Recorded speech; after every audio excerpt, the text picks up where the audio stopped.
Que les bénédictions soient, que la lumière engendre toujours la lumière, éternellement la lumière. Paix et bénédiction des mannes ancestrales sur le peuple malien et sur la terre de Mali. Vous avez deviné, je vais faire aujourd'hui ce que j'appelle l'effet Mali. J'ai déjà fait la vidéo sur l'effet Poutine. Vous pouvez donc aller regarder cette vidéo-là si vous souhaitez. Il suffit d'aller donc sur YouTube et de taper l'effet Poutine et vous allez voir ma vidéo, ou vous allez sur ma page, vous tapez l'effet Poutine et vous avez ma vidéo sur l'effet Poutine. Et l'autre chose que je vais vous demander, je mettrai ça dans un coin en haut. Il s'agira donc de voir le lien, naturellement le lien qui mène vers une vidéo que j'avais faite, une capsule le 20 août 2020. Rappelez-vous de cette date, 20 août 2020, j'avais déjà fait une vidéo sur le Mali, une vidéo de 6 minutes. D'ailleurs, je peux rapidement ici sur mon téléphone, je vais faire peut-être une forme de recherche, et puis, je vais retrouver une vidéo sur le Mali, peut-être sur ma page YouTube. Souvent, ce n'est pas aisé de retrouver les choses. Bon, je verrai cela tout à l'heure, mais je vous mettrai la vidéo en lien pour vous permettre de voir ce que je veux dire. J'ai déjà fait une vidéo sur Mali. OK. Un instant.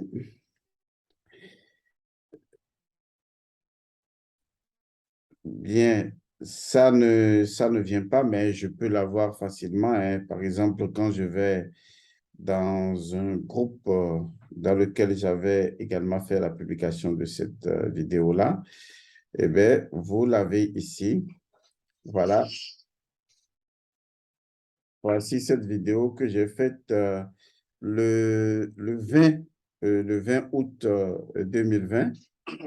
Et donc, la voici. Vous allez la trouver là. C'est ça, la vidéo. Malien, d'accord? Si vous regardez bien, vous trouverez bien un instant. Visible malienne. Alors, ici, vous allez regarder. Si vous regardez, vous allez voir en bas, il est bien mentionné. Et il y a 2 ans, d'accord? Attention, il y a autre chose qui rentre dedans. Il y a donc 2 ans que j'avais déjà fait cette vidéo et vous pouvez la trouver et je mettrai cela en lien pour vous montrer que nous étions dans cet engagement depuis 2020. Alors aujourd'hui, j'aimerais donc aborder dans la dimension métaphysique des choses, comme vous avez déjà compris ma position, mon positionnement spirituel. Il s'agit donc de parler de l'effet Mali. J'ai appelé cela l'effet Mali, la trahison. Et vous allez comprendre pourquoi je suis en train de faire cette capsule. Je fais cette capsule au nom des bandes ancestrales et pour l'esprit de la communauté des Africains véritables qui sont dans ce que j'appelle le chemin de la libération spirituelle et matérielle du peuple africain. À tous ces gens, sans distinction aucune, ceux qui sont à tous les niveaux de combat, je ne vais pas parler de quelqu'un qui a un mauvais niveau ou a un bon niveau de combat, c'est l'intention qui compte pour moi. Et je crois que l'intention, chacun faisant de son mieux, nous allons arriver à la libération de notre peuple. Et quand je parle de libération, il s'agit de libération spirituelle. Il s'agit de libération culturelle. Il s'agit de retrouver au niveau du peuple africain ce que j'appelle la souveraineté spirituelle, la souveraineté de conscience. Alors, laissez-moi vous clarifier les choses, car tous les scientifiques, tous les vrais penseurs savent une vérité que vous ignorez. La vérité, c'est qu'il faut des métaphysiciens de la nature pour conduire les gens vers la clairvoyance des principes premiers et la façon dont on peut les adopter, les utiliser pour créer. Allez relire les grands penseurs soi-disant occidentaux, vous verrez que toutes leurs idées, toutes leurs pensées se fondent sur des aspects purement métaphysiques et prouvés aujourd'hui encore par la physique quantique qui en fait nous transporte carrément dans une dimension purement métaphysique. Et donc, comprenez que la substance de toute chose est spirituelle. Et ça, nos ancêtres le savaient déjà. Et les comportements de nos ancêtres, les cultures africaines, toutes confondues, ont toujours créé cette vérité au sein des communautés, à savoir d'abord la spiritualité, car on veut suivre le courant de l'énergie, d'accord, de l'énergie où elle va, où elle est, afin d'agir et ne pas briser et donc ne pas créer un déséquilibre. Alors, laissez-moi vous expliquer le problème qui se pose aujourd'hui avec le peuple mali ou avec le Mali en général.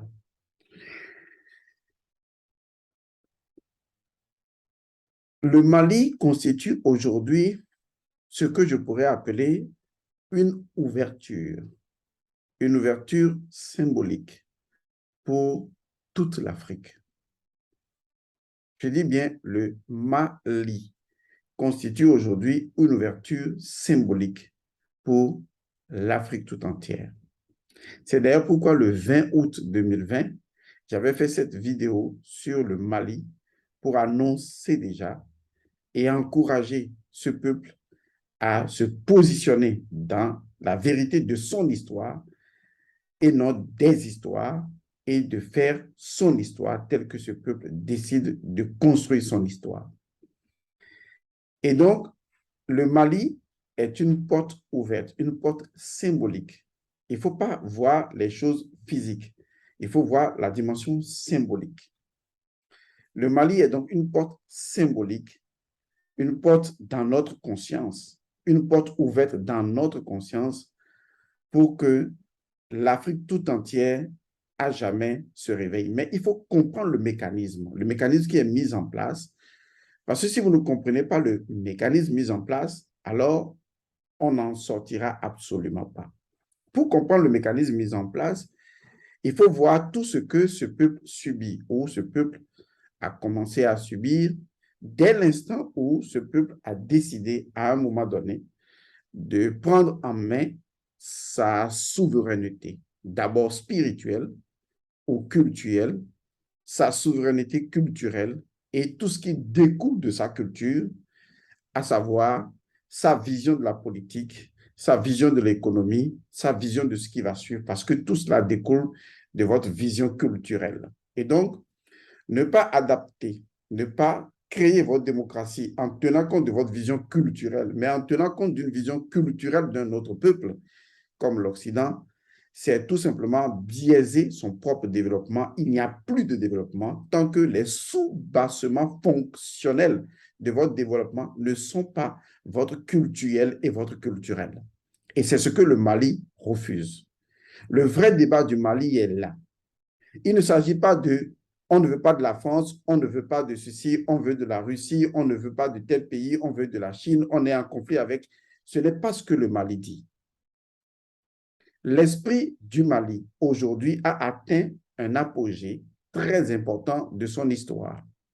C'est de mettre fin à une façon de gouverner, à une façon de conduire une communauté. Le Mali dicte à partir de maintenant une vérité qui, en réalité, doit être comprise par tous les Africains. Une vérité qui est intervenue comme une forme de brisure, comme pour briser ce que j'appelle tout simplement une croyance. Une croyance qui a pris en otage beaucoup de personnes au sein de l'Afrique, a pris en otage tous les Africains d'ailleurs, et le Mali dit, nous mettons fin à cette croyance en retournant tout simplement de façon plus consciente à deux éléments essentiels de notre survie, je dis bien de notre survie et de notre vie. Il s'agit prioritairement de notre dimension culturelle et de notre dimension culturelle par lesquelles, qui deviendront les lentilles par lesquelles nous allons construire notre identité politique, notre identité économique, notre identité sociale et tout ce qui tourne autour. C'est le choix que le Mali a décidé de faire. Parce que le Mali a subi tellement de choses, comme toute personne qui subit et qui en a ras-le-bol à un moment donné, il se produit, avant une prise de conscience, il se produit une crise de la conscience. Et une crise de la conscience, comment est-ce qu'elle se produit en réalité? Il faut que je vous explique le mécanisme. Une crise de la conscience se produit lorsque toutes les valeurs auxquelles on s'accrochait et surtout la façon dont ces valeurs étaient enseignées et auxquelles on s'accrochait, lorsqu'on réalise que toutes ces valeurs n'ont pas pu, à un moment donné de notre propre histoire, nous sauver. C'est très important, c'est très impactant. Vous l'avez vécu individuellement, mais là, le Mali le vit en tant que peuple. C'est-à-dire qu'on arrive à un point de ras-le-bol, on arrive à un point de souffrance, on arrive à un point où le dernier saut qui devait pouvoir dire, oui, je vous garantis qu'avec ça, vous allez survivre, et qui constitue les règles morales, les normes, le conformisme dans lequel les gens veulent que vous soyez, et que vous y avez cru, jusqu'à la limite de ce conformisme-là, vous y avez soutenu cela. Et à un moment donné, votre survie est en jeu, et que vous réalisez que, franchement, il n'y avait plus de morale qui puisse vous garantir la survie dans le conformisme qu'on vous a imposé. Alors, qu'est-ce que vous faites? Eh bien, vous brisez ce conformisme-là. Vous êtes obligé. Parce que cette morale ou cette façon de voir, ce conformisme, n'arrive plus à garantir votre survie. Or, il est question toujours de survie. Il est question de survivre. Lorsque les spermatozoïdes cherchent en se battant à pénétrer l'ovule, c'est une question de survie.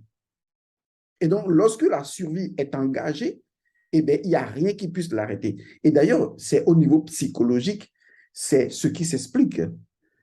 Nous avons trois cerveaux. Nous avons le cerveau reptilien, le cerveau limbique, qui est le cerveau qui crée les relations, les interactions, et nous avons le néocortex, qui est le cerveau de réflexion, d'analyse et le cerveau intelligent. Voici les trois cerveaux qu'on appelle le triptyque du cerveau. Alors, dans l'application, quand nous on fait le développement personnel, dans l'application de ces cerveaux, on se rend compte que lorsque le cerveau reptilien, qui lui est lié à la survie, le cerveau reptilien est lié à la survie, et c'est un cerveau dont l'âge estimable ne dépasse pas 8 ans. Et donc, tout ce qui concerne ce cerveau reptilien, lorsque sa survie est menacée, il bloque automatiquement le cerveau néocortex, il bloque automatiquement le cerveau limbique et il se recroqueville sur lui-même pour trouver toutes les ressources incroyables, illimitées, pour pouvoir s'adapter et survivre. C'est comme par exemple, vous dites, lorsque je suis égaré dans la forêt, au premier abord, j'ai peut-être l'avion qui a craché. Donc, il y a encore des ressources de l'avion que je peux manger. Donc, je peux me permettre de manger, de faire des choses, etc. Mais à un moment donné, lorsque les ressources se font rares, qu'est-ce que je fais? Vous verrez que votre corps va automatiquement chercher à survivre. Même les choses les plus élémentaires, votre corps va chercher à s'accrocher à cela. La Chine l'a déjà subi. À un moment donné de l'histoire de la Chine, il y avait la famine. Et donc, la Chine, les Chinois étaient obligés de manger les rats de maison, d'attraper les sauterelles. Et aujourd'hui, cela fait partie de leur nourriture. Parce qu'à un moment donné de leur histoire, rien que parce qu'on veut survivre, on ne fait plus la différence entre oui, est-ce qu'il faut manger le criquet, il ne faut pas le manger. En fait, la survie impose. Vous voyez, la survie vient mettre fin à un conformisme moral qui n'a pas garanti la survie. La survie vient mettre fin. Et ça, c'est bloquer le cerveau néocortex, ça, ou le cerveau cortical. Et ensuite, la survie vient bloquer le cerveau relationnel. Parce qu'en ce moment, le cerveau de la survie, qui est le cerveau reptilien, va dire, il faut que je sache choisir mes amis. Parce que, en fait, je vais bloquer tous les amis qui ne rentrent pas dans mon paradigme de survie. Je les écarte. Et c'est ce que le Mali va faire. Et en fait, le Mali va se recroqueviller sur le Mali pour rechercher les ressources inépuisables, d'ailleurs qui sont disponibles, puisque le cerveau reptilien, et je vais vous le dire, est connecté directement non seulement au Noun, qui est l'océan primordial, à travers le système sympathique, mais le cerveau reptilien est connecté à tous les champs de possibilités de la conscience. Puisque c'est de la conscience que ce cerveau émerge pour faire émerger les autres cerveaux. Donc, retenez ceci. Lorsque le cerveau reptilien est en danger, vous connaissez cette phrase, hein, quand on a faim, il n'y a plus d'écoute. C'est ce qui fait monter tous les gens dans la rue. Quand on en a ras-le-bol, les gens rentrent dans la rue. C'est le cerveau reptilien. Et le cerveau reptilien dit, mais on n'a plus rien à perdre, la honte, on jette ça, on avance. Parce que là, c'est notre survie qui est en jeu. Donc, il y a déjà en chacun d'entre nous, la nature a prévu un mécanisme de survie qui fait que lorsque vous vous sentez menacé, le conformisme dans lequel vous viviez n'a plus d'importance pour vous. Vous ne le regardez plus.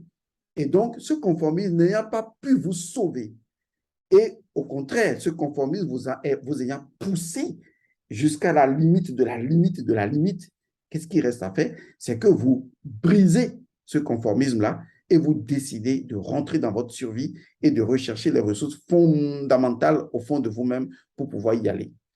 Et c'est ce qui est arrivé à beaucoup d'enfants qui n'ont plus de parents, à beaucoup de personnes qui, à un moment donné, sont parties de zéro. Parce qu'à un moment donné, ils ont dit, mais écoutez, arrêtons, je vais pouvoir y arriver. Et ça, c'est l'élément fondamental que déjà à l'entame, je voudrais que vous conserviez en esprit. Et c'est ce que le Mali a fait. Le Mali a décidé de mettre fin à un conformisme. Les autres peuples africains, au lieu de regarder le Mali comme un effet Mali et de se dire qu'est-ce qui se passe concrètement, comment nous allons profiter de l'effet Mali pour pouvoir nous retrouver nous-mêmes, non. Ces peuples ont versé complètement, ou ces pays ont versé complètement dans ce que j'appelle la traîtrise, la trahison. Parce que ces peuples vivent encore dans un semblant de conformisme. Est-ce que vous voyez? Et donc, ces peuples ne comprennent pas le Mali qui, en fait, a déjà tout vécu, tout subi et a atteint la limite où ce conformisme-là n'a plus les éléments essentiels, les outils fondamentaux et fonctionnels pour garantir la survie du Mali. Et donc, le Mali dit non, ce conformisme-là, je lui mets fin. Or, les autres peuples africains, les autres pays n'arrivent pas à le faire tout simplement parce que, eh bien, ce sont des lâches. Qu'est-ce que la lâcheté? La lâcheté, c'est de vivre dans le conformisme, même lorsque tout va mal. C'est ça la lâcheté. Et donc, tous les autres peuples sont lâches, tous les autres pays environnants sont lâches, parce que vous constatez que vos populations ne sont pas heureuses, mais tant que vous, individuellement, vous êtes heureux et tant que rien ne vous arrive, eh bien, vous continuez ce conformisme-là. Ce que les autres pays devraient faire, c'est de réfléchir comme ce que je fais. Qu'est-ce qui s'est passé au niveau spirituel ou au niveau psychospirituel du Mali, du peuple malien, pour que le Mali en arrive à une telle extrémité? Et le mot est bien choisi. C'est parce qu'à un moment donné, le conformisme occidental et autres mélanges dans lesquels le Mali vivait n'était plus en mesure de garantir la survie du Mali. Et les autres peuples africains, les autres pays doivent commencer par ouvrir les yeux. Si ce conformisme-là n'a pas aidé le Mali et à un moment donné, le Mali qui vit les assauts djihadistes n'a pas pu tenir et que le Mali dit « j'en ai ras le bord, ce conformisme ne me va pas », écoutez, est-ce que vous pensez que ce conformisme marchera pour vous, pour les autres pays? Ça ne marchera pas. C'est la raison pour laquelle il faut faire une étude psychologique et spirituelle du fonctionnement de l'énergie du Mali pour se demander qu'est-ce qui s'est réellement passé au niveau spirituel, puisque je vous ai dit rien ne se produit sans la loi, et ce qui s'est réellement passé au niveau spirituel pour que le Mali en arrive là. Et c'est là que vous commencerez à comprendre la vérité que je vais partager avec vous. Et elle est intéressante, en fait. Vous savez, lorsque vous faites une analyse d'une situation, chacun vient faire l'analyse selon son domaine de compétence. Et comme moi, mon domaine de compétence, c'est la métaphysique, c'est-à-dire voir la racine fondamentale et fonctionnelle des choses, eh bien, je vais dans cette perspective-là. Les autres feront leur analyse, mais moi, mon analyse, elle est complètement différente. Et c'est ce que je vous fournis aujourd'hui. Qu'est-ce qui se passe concrètement au niveau du Mali? Qu'est-ce qui fait que ce conformisme-là a été mis en place? Tout cela répond à un simple mécanisme. Est-ce que vous comprenez? Il faut comprendre, il faut entendre le mot mécanisme. Parce que si l'Occident ne met pas en place un mécanisme, eh bien, l'Occident ne peut pas créer un conformisme. Parce que pour pouvoir créer un conformisme et une conformité par rapport à un certain nombre d'actions, est-ce que vous n'êtes pas surpris que la plupart de tous les pays francophones font pratiquement la même chose? Exactement. Et tous, ils vivent dans le conformisme. D'accord? Il y a donc un mécanisme de conformité qui est mis en place par un système ou un systémique pour les obliger à vivre ainsi. Et donc, logiquement, tous les raisonnements, toutes les attitudes, tous les comportements découlent de ce conformisme-là. Mais ce conformisme lui-même, il est basé sur quoi? Est-ce que vous voyez? Il est basé en fait sur une fausse idée. Parce que pour qu'un conformisme puisse véritablement s'asseoir, il lui faut deux choses. Il faut créer à ce conformisme-là une dimension culturelle, qu'elle soit inventée ou pas, et lui donner une dimension culturelle. Parce que l'individu qui se conforme dans un conformisme ou à un système de conformisme, l'individu doit avoir l'impression de s'y retrouver, c'est-à-dire de retrouver son identité. Et donc, logiquement, si dans votre conformisme, l'individu ne se voit pas représenté, même si c'est de façon illusoire, eh bien, l'individu n'y appartiendra pas ou n'y appartiendra plus. Mais il se fait que, étant donné que le conformisme occidental dans lequel les pays de l'Afrique de l'Ouest vivent en général est fait de telle sorte que, d'un, on a reconverti la dimension culturelle et spirituelle de l'Africain et on le lui a balancé sous forme de culture à travers un mode occidental de vie, de telle sorte que l'Africain d'aujourd'hui, eh bien, il se retrouve dans ce conformisme-là, parce qu'il a oublié son passé, il se retrouve dans ce conformisme et il se dit, oui, ça me ressemble, ça me ressemble, ça me ressemble, et il vit exactement de cette façon-là. Il retrouve donc dans les indices des Occidentaux des choses qui lui parlent, et il se retrouve dedans, et il continue à vivre sa vie comme de rien n'était, comme si de rien ne se passait.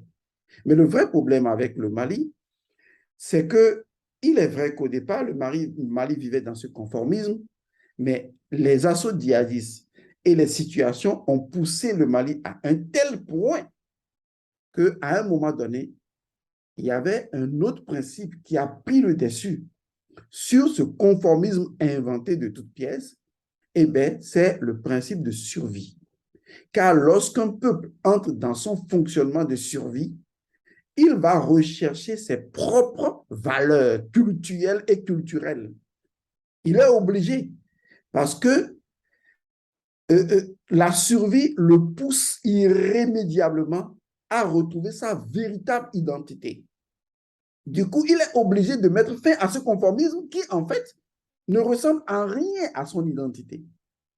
Et je crois que c'est ce qui devrait arriver à tous les pays de l'Afrique de l'Ouest. Que ce soit le Bénin, le Togo, tous les pays de l'Afrique de l'Ouest, ce n'est pas un souhait, mais en réalité, il faut qu'il y ait une crise, d'accord, énorme, pour qu'à un moment donné, comme ça s'est passé au Mali, pour que ces pays commencent vraiment à se réveiller. Parce que tant qu'il n'y a pas de crise de la conscience, il n'y a pas de prise de la conscience. Or, il y a de crise de la conscience que lorsque la conscience a été poussée à l'extrémité de l'utilisation des conformismes actuels et en a vu les limites et décide de revenir à son principe de survie qui le connecte maintenant à ses propres valeurs intrinsèques. Et à partir de ce moment, il va dire, non, je veux vivre à partir de mon identité. Et donc, le message que les gens présentent aujourd'hui aux populations, retournez à votre identité, voici ceci, cela, les gens n'y retourneront pas. Parce qu'en réalité, ils ne sont pas en situation de crise de la conscience. Et donc, ils ne seront jamais en situation de prise de la conscience. Et donc, il faut des éléments de crise de la conscience. Donc, on peut dire quelque part, excusez-moi, même si c'est un peu méchant, que la situation du djihadisme au Mali est une très bonne chose parce que finalement, elle va pousser les Maliens à réaliser que le conformisme dans lequel ils vivaient était erroné et à commencer à mettre en place, grâce à leur principe de survie, un autre système qui, cette fois-ci, va reposer ou se reposer sur les retrouvailles de leur identité à la fois culturelle et culturelle. Car en fait, lorsqu'on n'a plus rien à perdre, vous savez ce qui reste? Ben, il ne reste que vous. Ben oui, c'est ça. Et c'est ce que le Mali dit. Et c'est ce que le Mali est en train de faire. Le Mali n'a plus rien à perdre. Il ne reste que le Mali. Il ne reste que notre identité. Et ça, c'est mettre fin à toutes les valeurs du conformisme occidental. C'est ce que le Mali est en train de faire. Et c'est ce que devraient faire tous les pays africains en prenant l'effet Mali en se disant, et si nous-mêmes, dans nos propres pays, on décidait de provoquer tout de suite une crise de la conscience pour pouvoir arriver à une prise de la conscience et à une remise en cause de ce conformisme-là et donc retrouver notre survie et notre identité intrinsèque et à partir de là, reconstruire le pays, reconstruire la politique, l'économie, le social, selon notre principe de survie reposant donc sur notre identité intrinsèque, culturelle et culturelle. C'est ça l'éveil. Mais c'est ça l'éveil. Tout le reste est mensonge. Mais non, les autres pays ont décidé donc de rester dans leur conformisme et donc de devenir des lâches, des pleutres, des traîtres au Mali, mais non seulement au Mali, mais aux manes ancestrales. Parce que la dimension fonctionnelle des manes ancestrales, c'est qu'elles ont toujours été ce qui fonde notre identité de fertilité et de virilité. Ça veut dire que si nous ne sommes pas en mesure de faire comme le Mali, c'est que nous ne sommes plus des hommes, nous ne sommes plus des garçons. Et nous ne serons jamais fertiles et virils. Les pays qui renoncent à leur identité pour adopter le conformisme que l'Occident leur présente, ce sont des hommes, ils ne sont plus des hommes. Ce sont des émasculés. Est-ce que vous voyez? Parce que ces gens ne sont plus connectés aux mâles ancestrales dont les principes de fonctionnement sont la fertilité et la virilité, et par conséquent, on ne peut jamais avancer. C'est assez triste de constater jusqu'à quel point des intellos qui se croient intelligents alors que c'est complètement différent, n'arrivent pas à faire la lecture vraie des choses. Et pour pouvoir sortir du conformisme occidental, il faut comprendre le mécanisme qui est mis en jeu pour la création d'un conformisme. Ce mécanisme se base sur quelque chose de naturel que nous tous, nous avons en nous, mais dont vous ne maîtrisez pas le fonctionnement de façon consciente. Ce quelque chose-là, vous ne pouvez pas l'enlever de votre nature, ça fait partie de nous. Mais vous devez l'utiliser avec sagesse. C'est la seule différence. Ce mécanisme-là, eh bien, c'est la croyance. Attention, quand je parle de croyance, je ne parle pas de croyance religieuse. Non, non, non, non, non, non. Je ne parle pas de croyance philosophique. Non. Je ne parle pas de croyance spirituelle. Quand je parle de croyance, je parle d'un mécanisme. Vous ne pouvez pas enlever le mécanisme de la croyance en vous. Ce sera toujours comme ça. Pourquoi? Parce que quelque part, c'est un fonctionnement de votre nature humaine.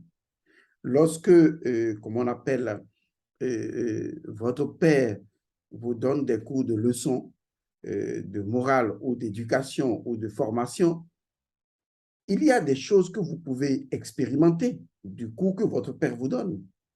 Mais il y a beaucoup d'autres choses sur lesquelles vous ne pouvez pas faire l'expérience, vous comprenez déjà, parce que justement, le bon sens vous permet de dire oui, ça, ce n'est pas juste à faire. Est-ce que vous voyez?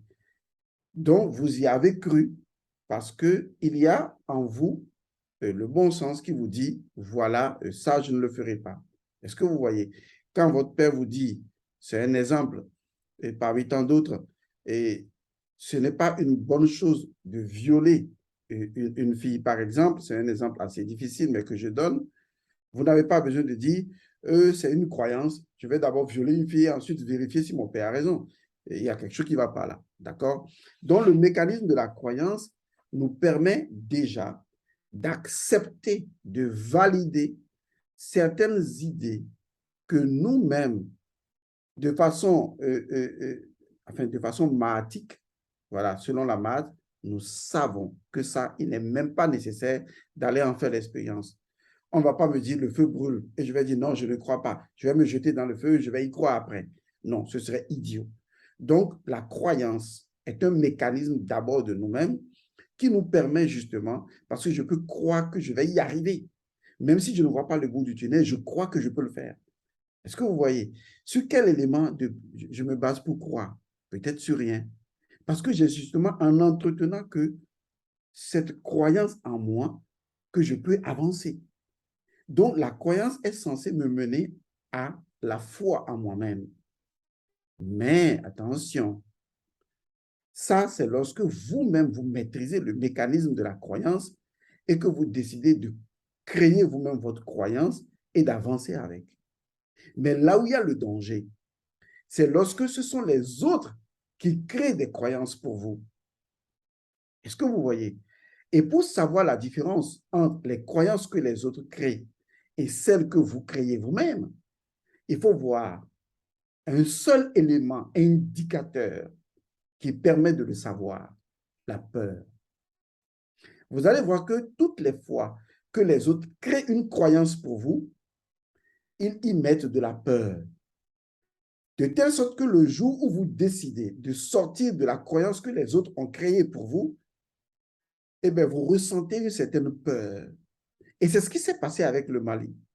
D'abord, quand le Mali dit « je veux prendre ma souveraineté territoriale », tout le monde a commencé à dire hey, « attention, avec la France, le Mali ne peut pas y arriver. Hey, qui est Goïta? Qu'est-ce que... Attention, oh, la jeune là va mourir bientôt. » Les gens, on a même vu des vidéos de Chris Yapi qui sont sortis où on voyait donc un ex-ministre en train de dire « mais ils ne peuvent pas y arriver » avec le président Alassane Ouattara qui parlait dans un audio.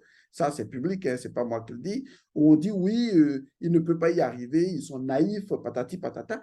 En fait, tout ce que les gens diront ou disent vient de ce conformisme-là, de cette croyance conforme qui leur a été imposée, dans laquelle ces gens croient en une France toute puissante ou à des États-Unis tout puissants. Est-ce que vous voyez? Et histoires dans lesquelles les Africains ont oublié les histoires de leurs ancêtres. Parce que il y a de ces histoires chez nous en Afrique que vous connaissez bien, que nous connaissons bien, que le Mali connaît bien. Je me rappelle encore quand ma grand-mère me disait l'éléphant a beau être grand, énorme, gigantesque, mais lorsque la fourmi entre dans ses narines, on voit que l'éléphant, le grand éléphant, on voit là où se trouve sa faiblesse. Est-ce que vous imaginez jusqu'à quel point un petit être peut terrasser un être gigantesque? Qu'est-ce que la force? Qu'est-ce que la faiblesse? Est-ce que vous savez ce que c'est? Vous voyez donc qu'en fait, dans ce conformisme occidental, on vous a inventé la France qui est toute puissante, les États-Unis tout puissants, etc. Mais laissez-moi vous dire une chose. Ces nations, ces États ne sont pas toutes puissantes. D'abord, ces États ont montré, en utilisant des mots pour pouvoir conditionner, reprogrammer votre esprit, en se nommant puissance première, les premières puissances. Vous voyez, c'est d'abord un conditionnement. Ces pays ont beau avoir le taux le plus élevé de chômeurs, un taux élevé comment on appelle, de dégradation, un taux élevé de meurtre, d'assassinat, d'immoralité, un taux élevé de criminalité.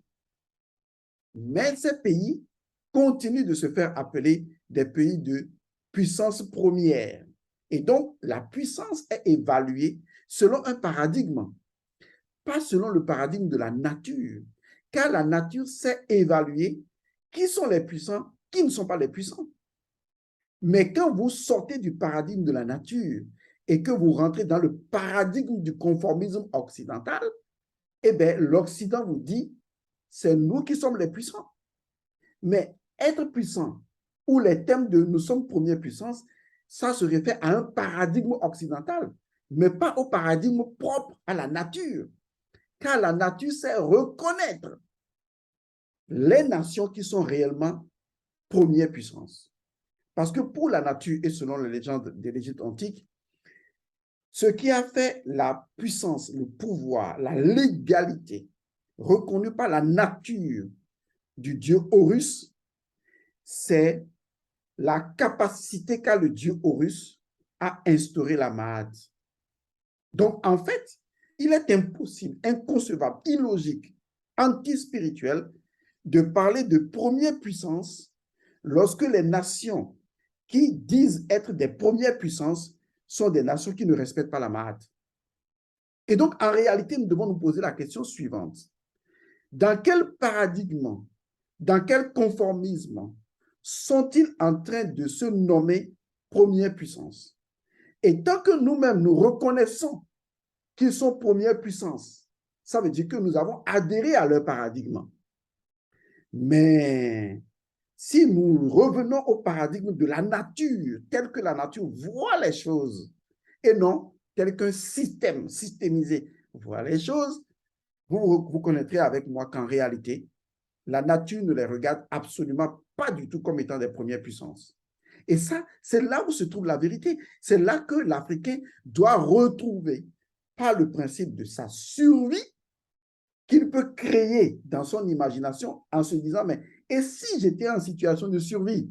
Et si les autres peuples n'étaient plus là pour m'aider? Et si un jour, toutes les autres, soi-disant puissances, décidaient de m'agresser? Je fais comment? On se crée ce qu'on appelle une cinématique de survie et on va rechercher les valeurs fondamentales nouvelles fondées sur l'identité intrinsèque par lesquelles on va créer notre vision du monde. C'est ce que le Mali nous demande de faire. C'est ce que le Mali demande au Togo, au Bénin, et comme on appelle au Ghana, à tous les pays de la CEDEAO de l'UEMOA, de faire et rien d'autre, de renoncer à la croyance dans le conformisme occidental et à tous les liens qui sont tissés avec, à savoir, ce sont les premières puissances. C'est ce qui fait que quand le Mali a dit, oui, on veut partir, les gens ont dit, non, écoutez, vous ne pouvez pas, oh, la France va vous le faire payer, tel va vous le faire payer, etc. Qui va faire payer quoi à qui? Est-ce que le fait que les gens vous ont déjà asservi n'est pas une punition suffisante? Et le Mali a été clair. Nous voulons notre dignité. Et ça, c'est ce qui fonde l'humain, l'être humain. Ce qui fait l'être humain, c'est sa dignité. Nous voulons notre dignité. Nous voulons qu'on nous respecte. Nous voulons notre souveraineté. Qu'est-ce que quelqu'un fait de mal en disant cela? Et ce sont des pleutres, des assassins africains, des traîtres, des États traîtres qui s'attaquent maintenant au Mali ou qui vont aller vers le Mali pour dire on va les déstabiliser ou bien qui vont jouer le jeu de la France. Et ça n'a pas changé selon l'histoire. Regardez l'esclavage. Beaucoup de nègres étaient ce qu'on appelle des contremaîtres. C'est eux qui allaient vendre leurs propres frères. Est-ce que vous vous êtes posé la question de savoir quel est le mécanisme qui fait que ça a toujours été comme ça? Laissez-moi vous le dire. Je vous ai toujours dit que notre principe en tant qu'Africains, qui définit notre réalité, c'est la glande pinéale et surtout la mélanine. Nos ancêtres savaient que la mélanine était ce qui faisait de nous des enfants de Horus, des dieux vivants sur terre. Mais qu'en même temps, de par leur extrême spiritualité, la mélanine avait terrestrement des défauts. C'est pour cette raison que nos ancêtres ont mis en place des rites et des cérémonies pour permettre à la mélanine de faire partie d'une communauté. C'est pour ça qu'on a été les premiers à créer les communautés, pour faire partie d'une communauté dans laquelle nous maîtrisons ensemble nos démons, nos déséquilibres pour créer l'équilibre. C'est pour ça que dans les pays africains, on avait pratiquement les mêmes rituels, avec quelques différences, mais c'était pratiquement les mêmes rituels. Parce que ces rituels-là permettaient de maîtriser l'esprit, parce que c'est une entité, l'entité de la mélanine. Mais aujourd'hui, qu'est-ce que les gens ont fait? Ils ont fait une fissure dans notre mélanine en créant des religions, des idées qui ne sont pas conformes à la nature et à notre identité de nature. Et donc, du coup, le déséquilibre est en nous, il est profond.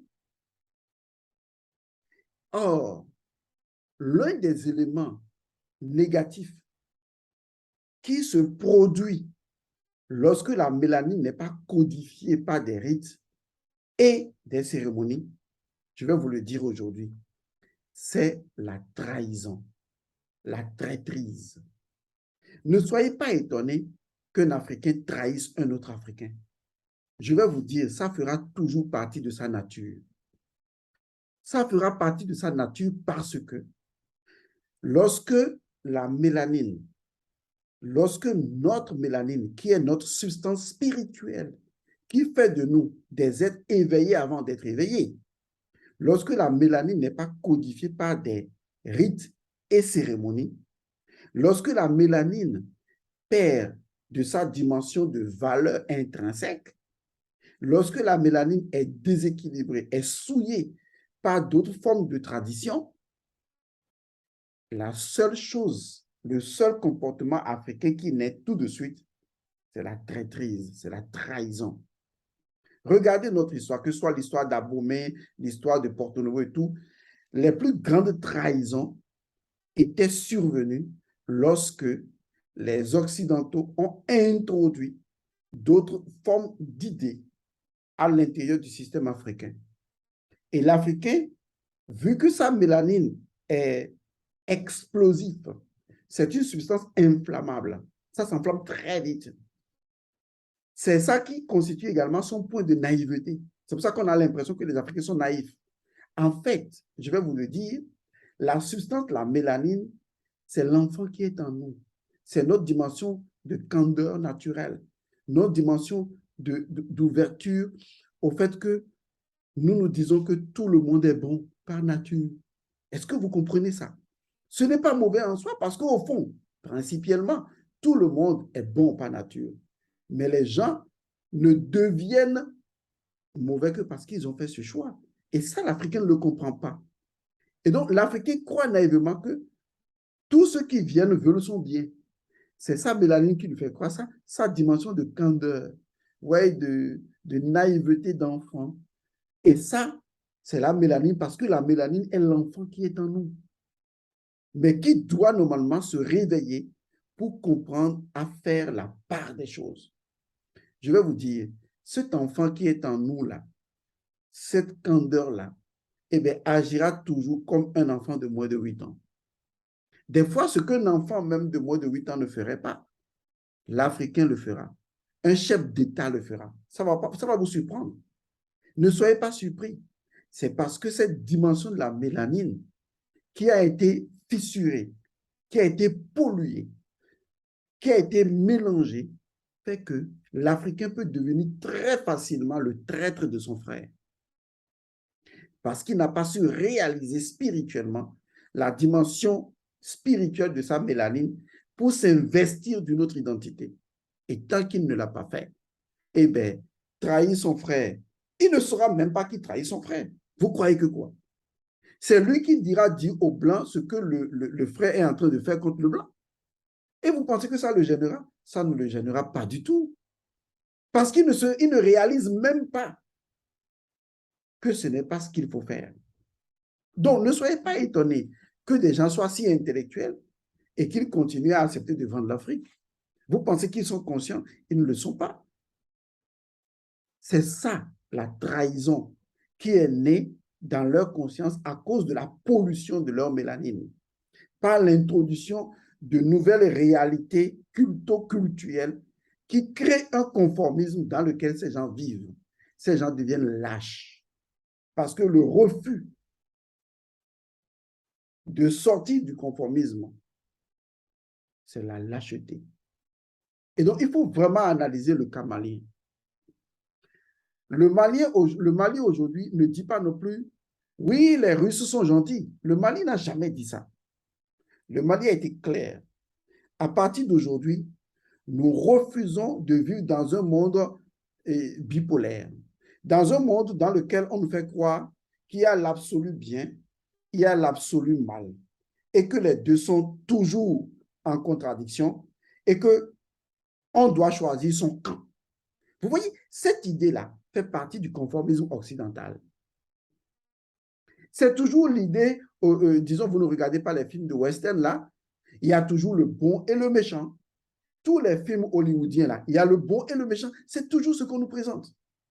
C'est ces dernières années qu'on sent que ces films-là changent un peu, où on voit un film comme Lucifer qui devient bon, des fois, parce qu'eux-mêmes, ils ont réalisé que leur idée d'absolutisme des opposés ne marchera absolument pas. Donc le Mali dit, on ne veut plus ce monde dans lequel il y a un absolu bien et un absolu mal. Et vous vous dites que vous êtes du côté de l'absolu bien et tout le monde doit se ranger de votre côté et les autres sont de l'absolu mal et on ne doit pas aller les voir. Est-ce que vous voyez?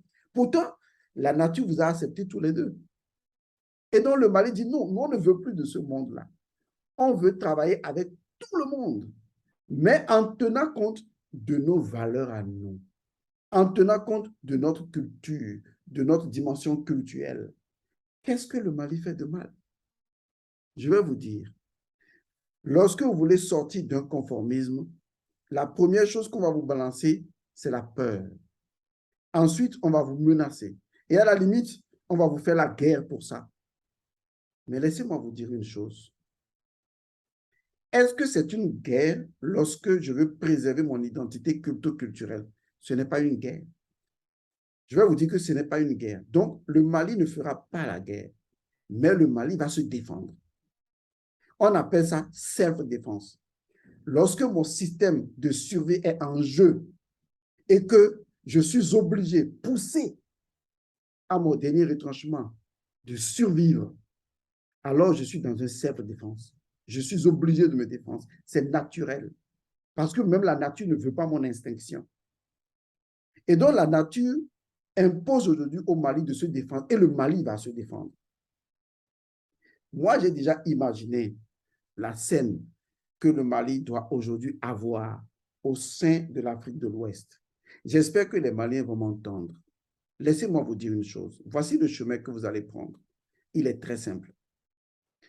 Même si ce n'est pas un chemin que j'apprécie, il faut savoir qu'aujourd'hui, la seule chose qui peut vous aider vraiment, c'est la stratégie que vous allez mettre en place. La première étape de cette stratégie-là, la voici. Vous devez militairement vous armer. Vous devez vous armer si militairement que vous devenez la première puissance militaire en Afrique de l'Ouest. C'est la première chose que vous devez faire. Parce qu'en réalité, votre territoire peut le faire et la situation dans laquelle vous vivez actuellement vous donne la possibilité de le faire. Comme vous l'avez déjà choisi, multipliez vos relations.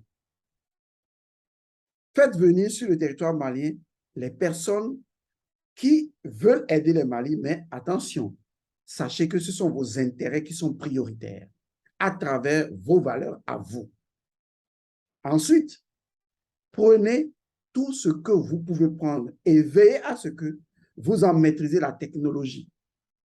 Demandez à ce que ce ne soit pas juste de l'importation, mais qu'en fait, il y ait des industries d'unités de production sur le territoire malien, de telle sorte que vous avez la main pour créer vous-même, produire vous-même et aller, je vous assure, vers cette vision, être la première puissance militaire en Afrique de l'Ouest. Des fois, ce qu'il faut, c'est la force. Je ne parle pas de pouvoir, je parle de la force. Aujourd'hui, il faut vous demander pourquoi est-ce que tout cela arrive au Mali? Parce que le Mali est faible, parce que le Mali n'est pas fort. Le Mali doit être fort. Et quand vous avez commencé à être fort, est-ce que vous avez vu comment le changement a commencé à opérer? On ne demande pas qu'on vous respecte. Ne suppliez pas les gens de vous respecter. Ne dites pas toujours respectez-nous, respectez-nous. Non. Imposez aux gens de vous respecter. C'est d'abord la première chose à faire. Imposer aux gens le respect. Et pour ce faire, pour le moment, c'est la force et la sagesse, les deux à la fois.